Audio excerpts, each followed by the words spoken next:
कुंभ सिर्फ आस्था को ही नहीं बढ़ाता, ये अर्थव्यवस्था को भी बढ़ाता है। कुंभ 2025 कोई साधारण कुंभ नहीं है जो हर 12 साल में एक बार आता है। ये महाकुंभ है जो कि 144 साल में एक बार आता है।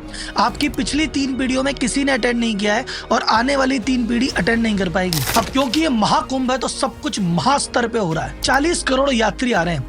यूपी गवर्नमेंट ने 5500 करोड़ रुपए का बजट बनाया है मात्र 45 दिन के लिए, यानी 120 करोड़ पर डे गवर्नमेंट खर्च करेगी। इसके अलावा 2100 करोड़ रुपए केंद्र सरकार ने अलग से दिए हैं। लेकिन ऐसे नहीं सिर्फ खर्चा होगा, इन 45 दिनों में यूपी गवर्नमेंट को 25,000 करोड़ की कमाई भी होने वाली है। और ये सिर्फ यूपी गवर्नमेंट की कमाई है जो सरकार के खाते में जाएगी। पूरे राज्य की अर्थव्यवस्था 2-3 लाख करोड़ से बढ़ेगी मात्र 45 दिन में। हजारों लोगों को रोजगार मिलेगा और लाखों लोगों का धंधा बढ़ेगा। बड़े बड़े कॉर्पोरेट ब्रांड्स ने 3000 करोड़ का बजट रख रखा है कुंभ में खर्च करने के लिए। आईपीएल के बाद दूसरा बड़ा इवेंट है जहाँ इतना खर्चा किया जा रहा है। तो इस महाकुंभ से आपके अध्यात्म को तो बल मिलेगा ही, लेकिन अर्थव्यवस्था को भी बल मिलेगा। बट कितना? यूपी गवर्नमेंट जो 25,000 करोड़ कमा रही है, ये किस किस सोर्सेस से कमाएगी? ये कॉर्पोरेट ये 3000 करोड़ रुपए लेके बैठी है, ये कहाँ खर्च करेगी? 40 करोड़ लोगों का मैनेजमेंट 45 दिन में होने वाला है। उसके पीछे मैनेजमेंट की क्या क्या तैयारियां लग रही है, कितने लोगों को रोजगार मिल रहा है और कैसे कैसे, और पूरी अर्थव्यवस्था को कैसे बल मिलेगा, सारी बातें बताएगा आपका राहुल। तो भाई साहब, अगर आप मैनेजमेंट के स्टूडेंट हो या मैनेजमेंट को सीखना चाहते हो तो इस वीडियो को जरूर देखना। ये कुंभ कितने बड़े स्तर पे ऑर्गेनाइज किया जा रहा है, इसमें क्या क्या डिटेल्स है, जानना है तो ये वीडियो अंत तक देखना, मजा आ जाएगा साहब। तो कुंभ में डुबकी लगा के पुण्य उठाने से पहले कुंभ की वार्ता सुन के थोड़ा सा पुण्य कमाओ।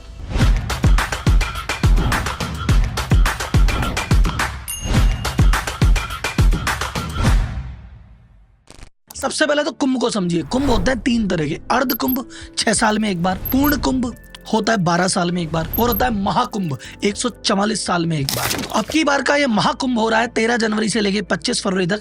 तो भाई साहब, अपने परिवार के साथ अगर आप इसको मानते हैं जरूर जाना, क्योंकि ये मौका आने वाली 3 पीढ़ियों को नसीब नहीं होगा। अब इसमें कमाई कितनी होगी, खर्चा कितना होगा, जानने से पहले देखते हैं वहां पे व्यवस्था कैसी है। महाकुंभ में किस तरह का मैनेजमेंट हो रहा है, किस तरह की तैयारी हो रही है, इसको समझने के लिए 2 फोटो दिखाता हूँ। एक तो ये फोटो देखिए, ये अभी की स्थिति से 2 महीने पहले की थी ये, और अभी कुंभ चालू होने के 7 दिन पहले स्टेटस है ये। अब यहाँ से यहाँ कैसे हुआ और क्या क्या हुआ वो बताता हूँ अब। तो भाई साहब, कुंभ चालू होने से पहले मोदी जी ने भी रिसेंटली 5500 करोड़ के प्रोजेक्ट का उद्घाटन किया है, जो कि इंफ्रास्ट्रक्चर और एमिनिटीज के लिए वर्क कर रहे हैं। कुंभ में 2019 में 25 करोड़ यात्री आए थे, अब की बार 40 करोड़ आने वाले हैं। कुंभ का जो पूरा एरिया है, जिसको महाकुंभ नगर बोला जा रहा है, वो पिछली बार 3200 हेक्टेयर का था, अब की बार 4000 हेक्टेयर का है। पिछली बार जो टेंट सिटी बनी थी, अब की बार की टेंट सिटी उससे डबल बनी है।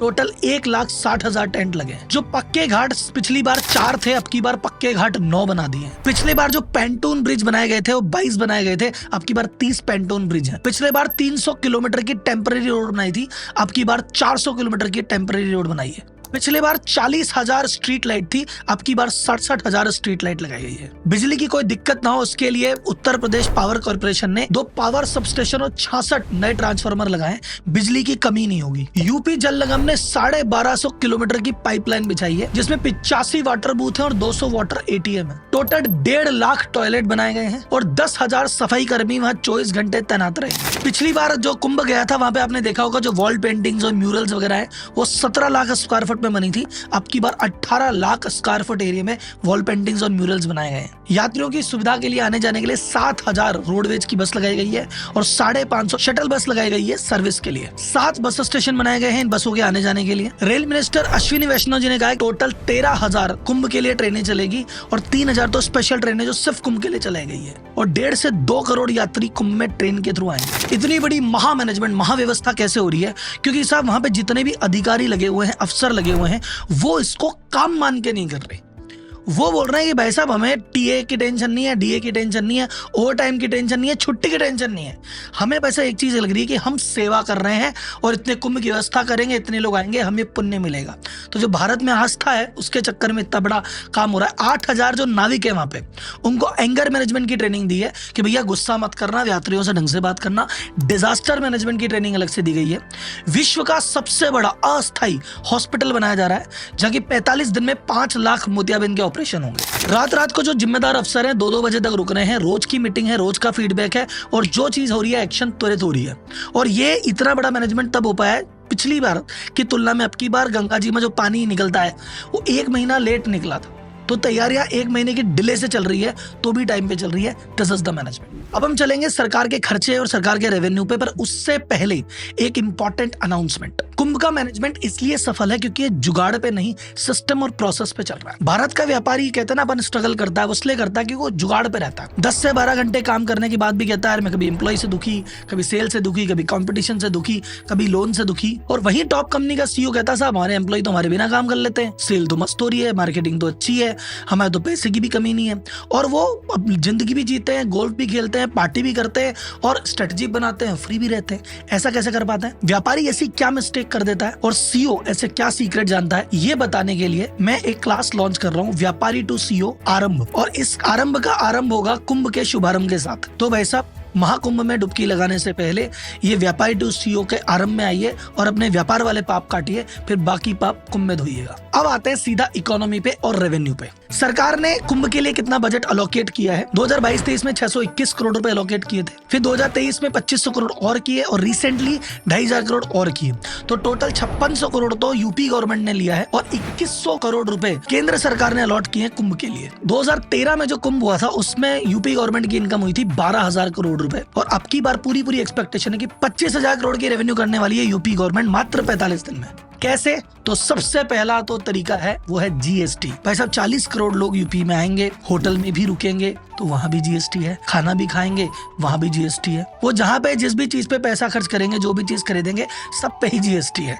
तो गवर्नमेंट की इस दौरान 45 दिन में विशेष कमाई होगी जीएसटी से। सेकंड, जो लैंड है यूपी गवर्नमेंट की वो लीज पे जाएगी, रेंट पे जाएगी। जो बड़ी बड़ी कंपनीज है वहां पे वो अपनी स्टॉल्स के लिए रेंट लेगी, होर्डिंग्स रेंट पे लिए जाएंगे, टेंट रेंट पे लिए जाएंगे, सर्विसेज के पैसे, जो स्ट्रेट ट्रांसपोर्ट की बसें लगेगी उसकी इनकम, जो पार्किंग फीस आएगी वो इनकम, सैनिटेशन मेंटेनेंस की फीस जो बाकी कलेक्ट करेंगे वो इनकम, लाइसेंसिंग, जितने वहां पे वेंडर दुकानें डालेंगे उनको वेंडर परमिट, खाने पीने की चीजों लगेगी वहां पे फूड लाइसेंस, ये भी कमाई है। लास्ट में एक होता है स्पिल इफेक्ट कि बंदा कोई विदेशों से आएगा, कोई देश के कोने कोने से आएगा तो बोले यार इतनी मेहनत करके आए, सब परिवार आए, सिर्फ कुंभ में क्या करना, चलो बगल में राम मंदिर है अयोध्या भी चले आते हैं, चलो इधर तो आए थे काशी भी चलते हैं, चलो यार एक काम करें मथुरा वृंदावन भी हुआ है। तो यूपी के जो बाकी टूरिस्ट स्पॉट है वहां पे भी फुटफॉल बढ़ेगा और ये जो जीएसटी और ये जो सारी इनकम मैंने गिनाई ये वहां से भी आएगी। तो ओवरऑल गवर्नमेंट को 25,000 करोड़ का सीधा रेवेन्यू मिलेगा। और ये जो ट्रांजेक्शंस हो रहे हैं पूरी इकोनॉमी में, इससे 2 से 3 लाख करोड़ रुपए की जीडीपी ऊपर जाएगी। ये तो हुई गवर्नमेंट की कमाई। अब देखते हैं कि भाई साहब बाकी सेक्टर में किस किस की कमाई होगी। तो सबसे बड़े कुछ सेक्टर्स के नाम लेता हूं जिनको कुंभ का विशेष फायदा मिलने वाला है। पहला तो भाई साहब होटल,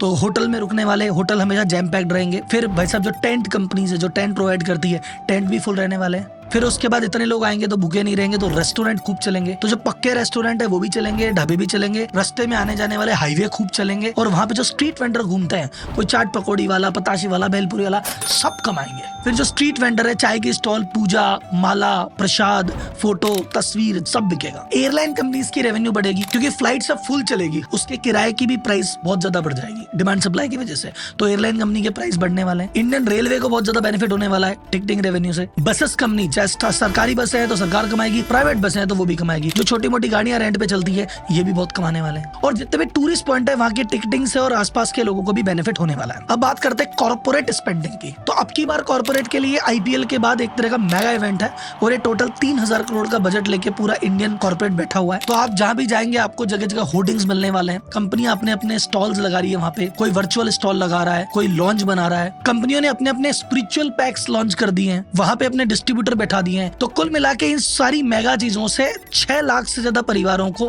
हेल्प मिलने वाली है जो छोटे छोटे वेंडर्स हैं। ये कुंभ का जब कंस्ट्रक्शन चालू हो रहा है, अभी तक तो कुंभ चालू ही नहीं हुआ, इस कंस्ट्रक्शन के दौरान ही 45,000 फैमिलीज को रोजगार मिल चुका है। तो कुंभ आपकी अध्यात्म को इंप्रूव करता है, अर्थव्यवस्था को इंप्रूव करता है, रोजगार भी देता है, रेवेन्यू भी देता है। तो कुल मिला के इसमें सभी पाप धुलते हैं और जाने कितों के पुण्य का उदय होता है। तो मेरा मानना है कि अगर आप इसको कुंभ को मानते हैं, जानते हैं, तो एक बार अपने परिवार से डुबकी लगा के जरूर आए।